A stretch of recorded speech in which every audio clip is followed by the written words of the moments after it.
La palabra de Dios contiene maravillosas enseñanzas. Y una de las enseñanzas más poderosas que contiene la palabra del Señor es acerca de la oración. Y en la Biblia encontramos tres pilares fundamentales para una devoción completa que tienen que ver con el tema de la oración. El ejercicio de la oración trae paz, armonía, no importa el lugar donde se practique, en la vida personal o en las actividades comunitarias. La oración tiene el poder de acercar a las personas. La oración tiene el poder muchas veces de hacer que las personas estén en una disposición más abierta para hallar soluciones y enfrentar las adversidades. En Lucas capítulo 18 y el versículo número 1, el Señor Jesucristo lanzó uno de los mayores desafíos que tiene que ver con la práctica de la oración. Y no tiene que ver exactamente acerca de la práctica, sino más bien en la perseverancia de la oración. Tal como bien lo expresó el Señor, indicando que la necesidad de orar sin desmayar en el Evangelio de Lucas. Lucas capítulo 18 y versículo 1, la palabra de Dios dice: también les refirió Jesús una parábola sobre la necesidad de orar siempre y no desmayar. Ahora, ¿cómo podríamos tener la mejor constancia en nuestra dinámica de oración? En primer lugar, tenemos que citar el libro de Mateo en el capítulo 6 y el versículo 6. Es un texto bien conocido que el Señor Jesucristo dijo: mas tú cuando ores, entra a tu aposento y cierra tras ti las puertas y ora a tu Padre que está en secreto. Ahora es importante mencionar que no puede haber crecimiento espiritual si no fomentamos una relación personal con el Padre Celestial.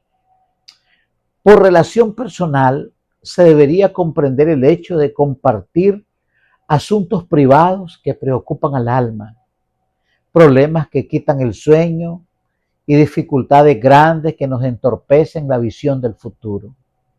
Y no solo esto, también tenemos que expresar nuestra gratitud por las respuestas recibidas a nuestras oraciones anteriores, interceder por nuestros seres queridos, en fin, todo lo que podamos comentar a Dios con la seguridad de que Él nos entiende y también nos ama.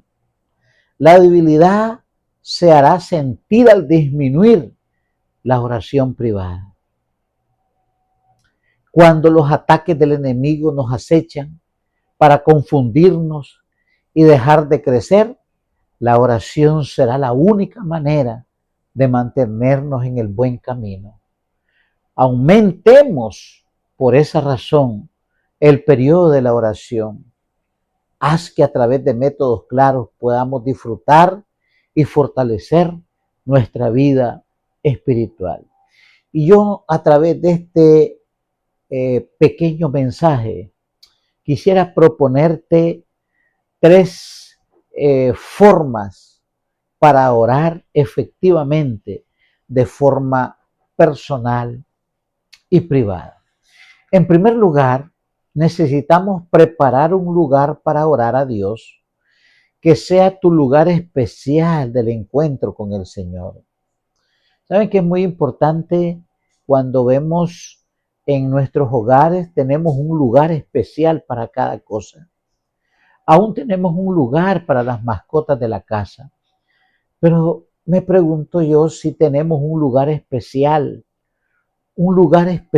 donde podamos arrodillarnos, donde podamos sentarnos, donde podamos estar tranquilos, en paz y en comunión con nuestro Dios.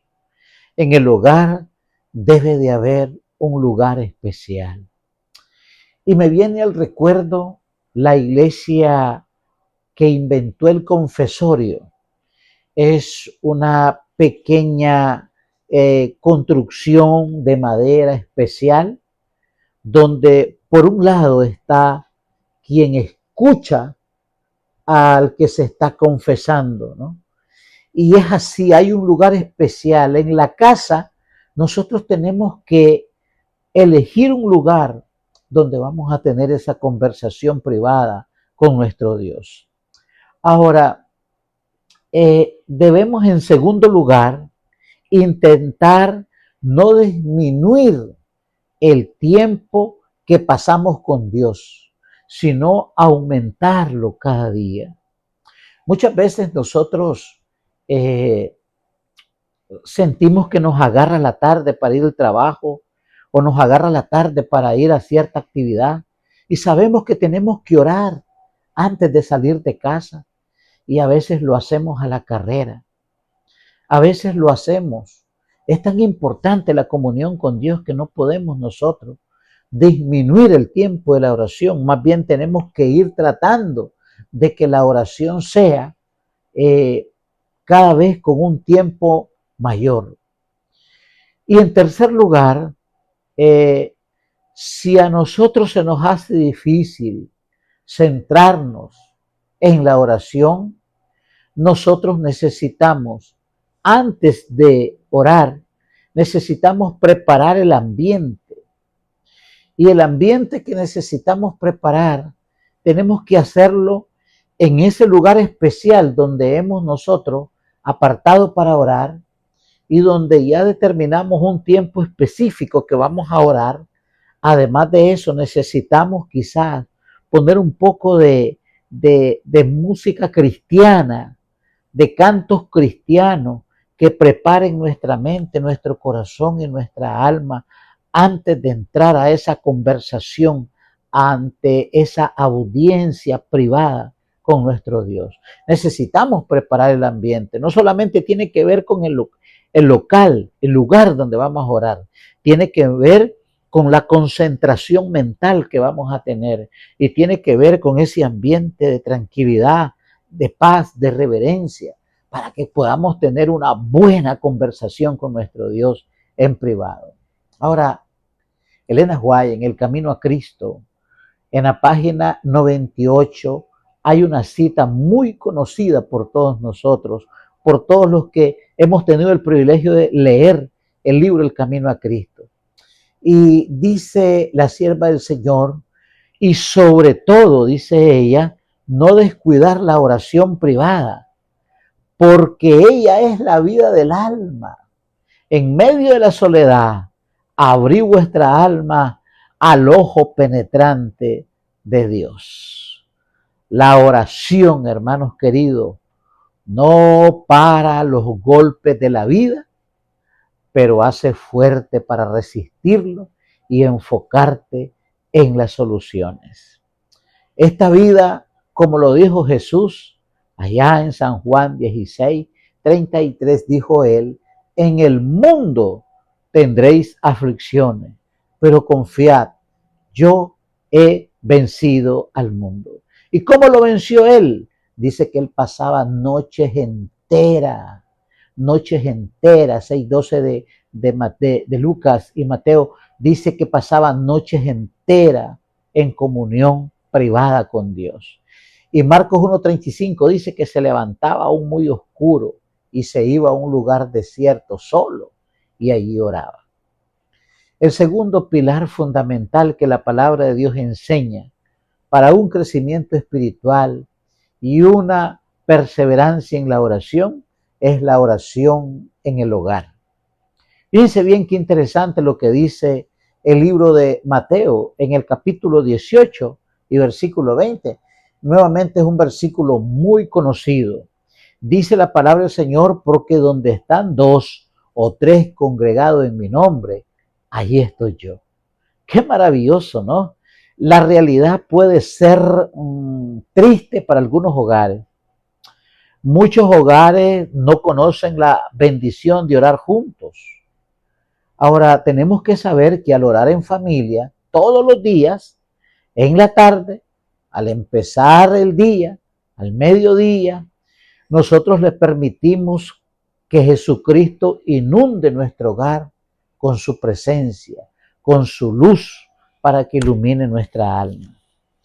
Orar en el hogar es uno de los ejercicios más adecuados. Además de eso, es uno de los ejercicios más descuidados. Pero nosotros podemos cambiar si así lo deseamos. No hace falta que todos participen. Podemos comenzar con un miembro de la familia. Puede comenzar solo la esposa y el esposo, o la esposa con uno de sus hijas o de sus hijos, o el papá con uno de sus hijos. Pueden empezar, como dice el mínimo, 2. Pueden empezar. No necesita obligarlos a nadie a orar. No necesita gritarle a los muchachos para que se levanten a orar. Con que el papá y la mamá, o la mamá y uno de sus hijos, el papá y uno de sus hijos, se arrodillen para orar en familia, para cantar un himno y orar y mencionar los nombres de todos los miembros de familia, mencionar también las necesidades básicas que hay en el hogar. Esa oración familiar va a llegar una luz poderosa que va a inundar el hogar y va a traer armonía, va a traer paz. Y poco a poco los demás miembros de la familia se van a venir agregando, ¿verdad? Pero la oración familiar es poderosa. Así que en nuestros hogares debemos de aprovechar para orar justo al despertarnos y al punto de ir a dormir también. Al despertarnos y al ir a dormir, es importante que tengamos una oración familiar. No tiene que ser una oración kilométrica, larga. Debe de ser una oración quizá breve, ¿verdad? Pero debe de ser una oración que abarque a toda la familia. Una oración que traiga la paz y la tranquilidad y la seguridad que muchas veces la esposa o el esposo o nuestros hijos necesitan al enfrentar los desafíos de la vida. En el libro Conducción del Niño, en la página 492, hay una cita muy especial de Elena White que dice que los padres y las madres, por muy urgente que sean vuestros negocios, no debemos de dejar nunca de interceder por nuestra familia, ni nunca debemos de dejar de reunir a nuestra familia. De manera entonces que tanto como la oración privada y la oración en el hogar son pilares fundamentales para el crecimiento y el desarrollo espiritual. Ahora, existe también otro fundamento elemental para este asunto del crecimiento espiritual. Y esto tiene que ver con lo que dice el libro de Hechos en el capítulo 4 y versículo 31. Fíjense bien, si tiene su Biblia en mano, puede buscar Hechos capítulo 4 versículo 31. Ese es un texto muy conocido, muy hermoso y es maravilloso. Ese texto es impactante. Dice la palabra del Señor, y como hubieron orado, dice, el lugar en que estaban congregados, dice que tembló y todos fueron llenos del Espíritu Santo. Y dice que hablaron la palabra de Dios con confianza, con poder y con denuedo. Es decir, fíjense ustedes qué interesante, ¿no? La oración en la iglesia, la oración colectiva, la oración congregacional. Dice que esos hermanos en Hechos 4:31, cuando la congregación se reunió para orar, el lugar, es decir, la iglesia o la casa donde estaban congregados, dice que tembló. Y una vez que terminaron de orar, dice que todos hablaron con denuedo y con poder y con confianza, con convicción, la palabra del Señor. Es que la oración es poderosa. La oración convierte al alma, transforma a la persona. La oración trae paz, seguridad y tranquilidad. Por eso es importante que nosotros nos demos cuenta que el poder del cristiano está en la oración. En el Antiguo Testamento, esos hombres que a pesar de sus problemas, que a pesar de sus dificultades, esos hombres y mujeres que encontramos nosotros en la Biblia, en el Antiguo Testamento, recuerden que Romanos 15:4 dice que las cosas que se escribieron antes para nuestra enseñanza se escribieron a fin de que por medio de las escrituras y la consolación nosotros tengamos esperanza. Por lo tanto, esos hombres y esas mujeres fueron exitosos, cristianos exitosos, victoriosos. Miraron cómo mares se abrieron, ríos se abrieron, taparon bocas de leones, dice la palabra del Señor. Resucitaron muertos, en este caso como Eliseo. Hermanos, personas que fueron victoriosos en su vida cristiana porque tenían el hábito del poder de la oración. Ellos tenían audiencias privadas con Dios. Ellos tenían el hábito de orar en familia. Y ellos tenían también el hábito de orar congregacionalmente, eclesiásticamente. Se reunía el pueblo para orar, para clamar al Señor. Ese fue el secreto del éxito de todos ellos. Todas esas personas que aparecen en el libro de Hebreos, en el capítulo 11, esa galería de héroes, de hombres y mujeres que dieron su vida por la causa del Señor, es porque eran poderosos en la oración. En el libro Ministerio Pastoral recuerdo una cita en la página 211 que dice que la iglesia debe orar mucho si desea caminar en la luz, así como Jesús está en luz. La iglesia debe de ser una iglesia poderosa en tanto que ora. Pero si no es una iglesia poderosa, es porque no hay hábito de oración en privado de sus miembros. No hay hábito de oración familiar, por lo tanto, no habrá gozo ni poder en la oración eclesiástica o en la oración congregacional. Así que mis queridos amigos, en esta hora, le animo en el nombre del Señor que usted practique estos tres tipos de oración, en estos tres ambientes de oración, que son tres pilares fundamentales para el crecimiento de la vida cristiana. No olvidemos, pues, lo que dice el libro de Mateo, capítulo 6 y versículo 6. Mas tú, cuando ores, entra en tu aposento, cierra tras ti las puertas y ora al Señor en secreto. Esa se llama la oración privada. Y luego la oración del hogar que dice, donde están 2 o 3 reunidos en mi nombre, ahí estoy yo. Y luego la oración congregacional, que es la oración en la iglesia, que dice que cuando los hermanos estaban todos congregados en el lugar de la oración, ese lugar, cuando ellos terminaron de orar, tembló y todos ellos fueron llenos del Espíritu Santo y hablaron la palabra de Dios con poder, con confianza y con convicción. Así es que si queremos tener una vida victoriosa, si queremos tener una vida de milagros, si queremos tener una vida llena del poder del Espíritu del Señor, tenemos que desarrollar el hábito de la oración privada, el hábito de la oración en el hogar y el hábito de la oración en la iglesia. Que Dios te bendiga, que Dios te guarde y haga resplandecer su rostro sobre ti.